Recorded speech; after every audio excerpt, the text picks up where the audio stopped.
OnePlus is riding a wave that could propel it over the hump that's prevented its phone from reaching the upper echelon of the food chain. The OnePlus Open prevailed last fall in surprising myself in becoming the one best foldable phone around.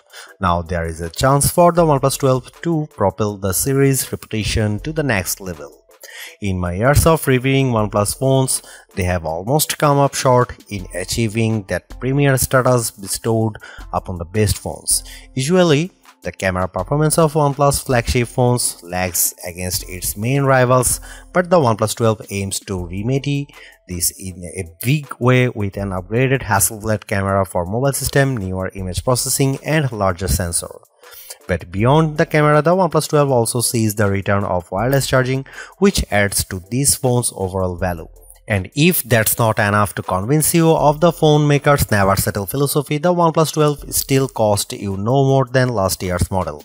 All of this makes for a compelling argument for the OnePlus 12, so I will dive into all the details on how it shapes up in my review. Technically speaking, the OnePlus 12's starting price increases to $799 US. That's a $100 increase over the OnePlus 11. It's not what anyone wants to see, but it's not entirely surprising either given how Apple and Google upped the prices of their respective top-of-the-line flagships by the same amount. Through an exclusive trade-in offer available only through the OnePlus's website, you can get an additional $100 US of the price of the phone by trading in any phone in any condition, effectively bringing the cost of the OnePlus 12 down to the same $699 US cost as last year's model. Once again, the company is undercutting its rivals in this area, and quite frankly, it's proof that the OnePlus 12 is one of the best affordable flagships around. While the base model of the 12GB of RAM and 256GB storage starts at $799 US, there is also a 16GB RAM model offering 512GB of storage for $899 US. It will go on sale starting February 6 at OnePlus directly and select retailers such as Best Buy and Amazon. There is a lot to say about OnePlus 12's design. It's underrated and deserves a lot more attention because quite frankly, it's stunning to behold. There is just something about the circular camera hump on the back of the phone combined with its metal trim sides and textured casing. It always looks good out of my pockets. Smudges rarely stay on because of its textured casing, while the narrower size of the OnePlus 12 makes it much easier to grasp with one hand over the S24 Ultra or iPhone 15 Pro Max. There are some minor changes to the OnePlus 12 design, like the repositioning of the silent switch to the left side, but the overall design language and aesthetic remains the same. Although OnePlus is generous enough to fashion an air blaster on the top edge of the phone, allowing it to double as the ultimate universal remote to control all of my favorite gadgets at home. My only concern about the OnePlus 12 design is that it feels more top-heavy than its predecessor, which is a result of the phone's increased weights. I don't think it's deal-breaker, but I am more careful about handling the phone because it won't end nicely if it were to drop accidentally. For the price, the OnePlus 12's 6.82-inch 2K Pro XDR display has its share of delights, including OnePlus' claim that the screen can reach an unheard of 4500 nits peak brightness. From what I can gather during my time using the phone, the Pro XDR on the OnePlus 12 dishes up strong brightness in direct sunlight, allowing me to see everything with crystal clarity results. I'm still skeptical about the phone reaching that 4500 nit peak, but I'll be content if it can eclipse the 1300 nits of brightness that the OnePlus 11 produced with its display. Paired with a 120Hz display refresh rate, I find the OnePlus 12 suitable for intensive gaming where there is a lot of action happening on screen. Everything flows smoothly, making the most demanding games look fluid. One interesting tidbit about the display is Aqua Touch, which is new technology that ensures accuracy if the phone's screen is wet. If you are like me and sometimes bring your phone into the shower to scroll through your feeds or play a few tunes, then you can appreciate Aqua Touch's increased sensitivity. OnePlus phones have always come up short in the camera department against their rivals, but the new triple camera arrangement of the OnePlus 12 intends to prove that this phone can finally break the stigma. The 4th gen Hasselblad camera for mobile system of the OnePlus 12 consists of a main 50 megapixel camera, 48 megapixel ultrawide and a 64 megapixel periscope camera with 3x optical zoom. The telephoto camera is an iterative improvement over the OnePlus 11's 32 megapixel 2x telephoto zoom, but I am happy to report that just about every performance metric around the cameras is better than before. Starting with the 50 megapixel main camera, it produces excellent results accompanied by sharp details, realistic colors and good dynamic range. However, I don't see a tremendous difference against the OnePlus 11's main camera when the lighting conditions are good. The 48 megapixel ultrawide camera on the OnePlus 12 also holds up well, especially in high contrast scenes that have strong sources of light. The above photos from the OnePlus 12 and 11 shows they have evenly matched at balancing the overall exposure of the scene. The biggest improvement in my opinion centers around the new 64 megapixel periscope camera that bumps optical zoom capabilities to 3x compared to 2x on the OnePlus 11.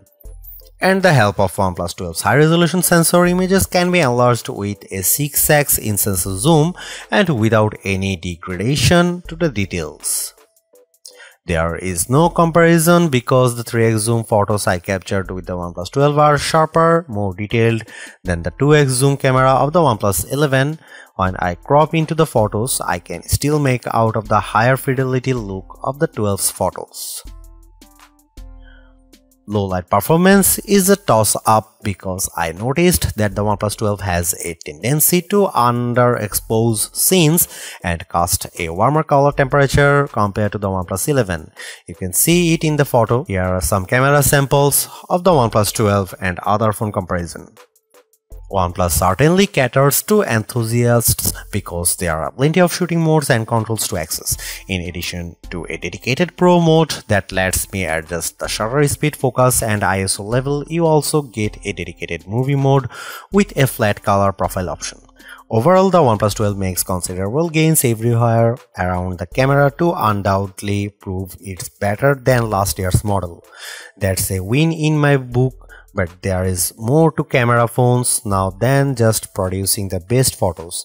In an era where AI-assisted photo and video editing is being deployed on more phones, the OnePlus 12 misses its opportunity to get on board in this area.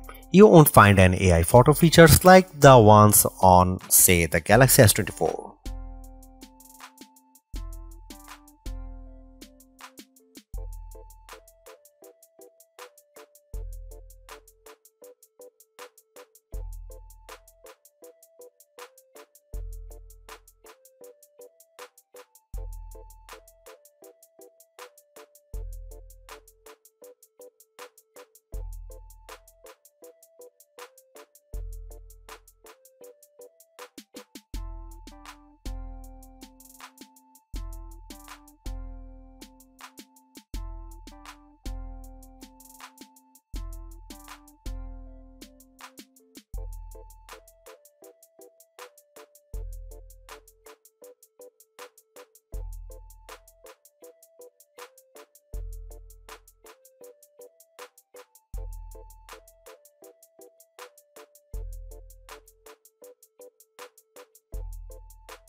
If there is one thing I can't get out of my mind about the OnePlus 12, it's how these flagship phones feels more competitive than ever before.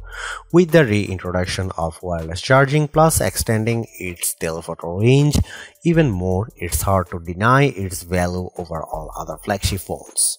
I am very picky about what I spend my money on. When I do, I want to ensure there is a tremendous value in what I am getting, and the OnePlus 12 proves it's the affordable flagship to beat it again.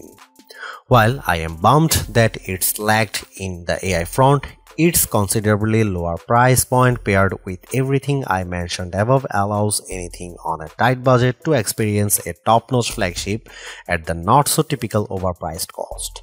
Thanks for watching. See you in the next one.